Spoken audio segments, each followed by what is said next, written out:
Good morning, student. Today I will teach you Physical Education, Unit 5, Children and Women in Sports.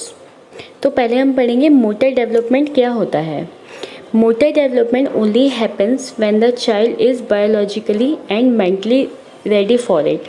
Motor development refers to the development of movement and various motor abilities from birth till death.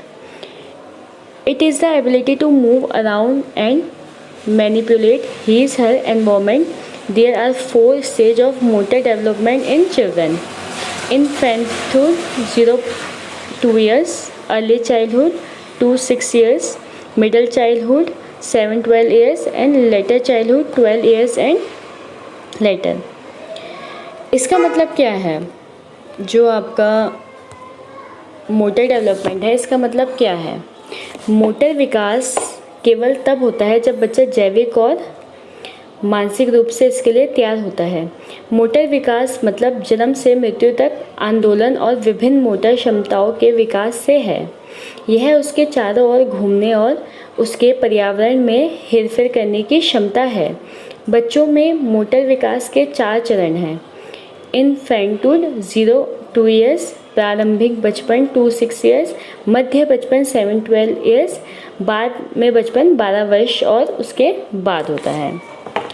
उसके बाद आपका आता है the first stage is marked by extremely rapid growth and development as is the second stage.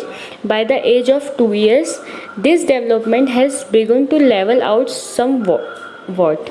The final stage does not have any marked new development, rather it is characterized by the mastering and development of the skills achieved in the first 2 stages. Before the stage of childhood, there is the age of infancy that is from 0 to years.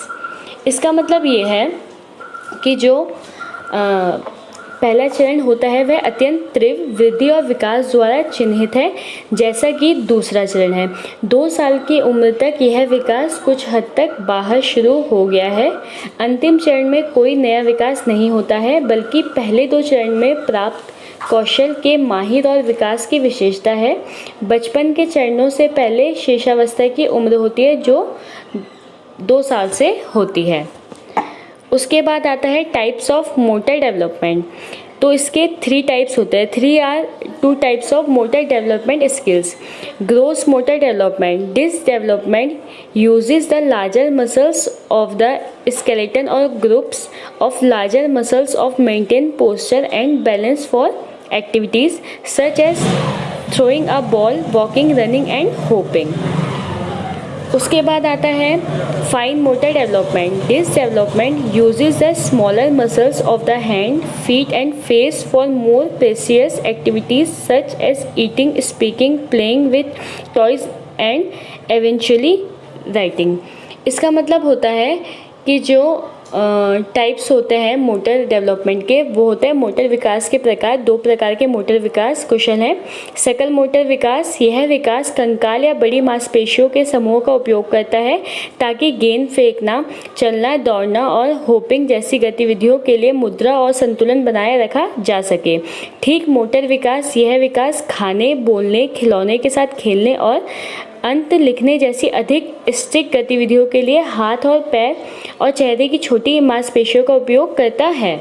उसके बाद हमारा जो last है वो है factors that influence motor development.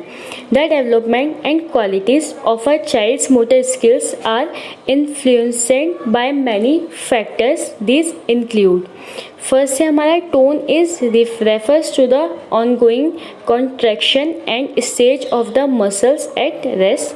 Tone can be normal, hypotonic or hypertonic. Strength is refers to the force of a muscle contraction purposefully exerted against resistance to carry out an activity. Endurance. This is the ability to maintain the exertion required for an activity. Motor planning. It is the complex and often intuitive ability to know how to carry out the steps needed to complete a physical activity. Sensory Integration, it is the ability to accurately interpret sensory input from the environment and to produce an appropriate motor response। तो इसका मतलब ये है कि जो कारक होते हैं मोटर प्रभाव के, वो एक विकास के लिए एक बच्चे के मोटर कौशल विकास और गुणवत्ता कई कारकों से प्रभावित होते हैं।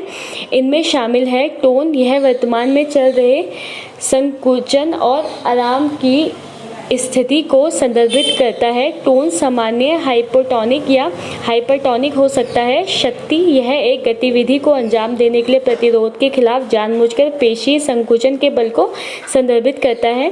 धीरज, यह एक गतिविधि के लिए आवश्यक परिश्रम को बनाए रखने की क्षमता है। मोटर योजना, यह एक शारीरिक गतिविधि को पूरा करने के लिए आवश्यक चरणों को पूरा करने के लिए जानने की जटिल और अक्सर सहज क्षमता है।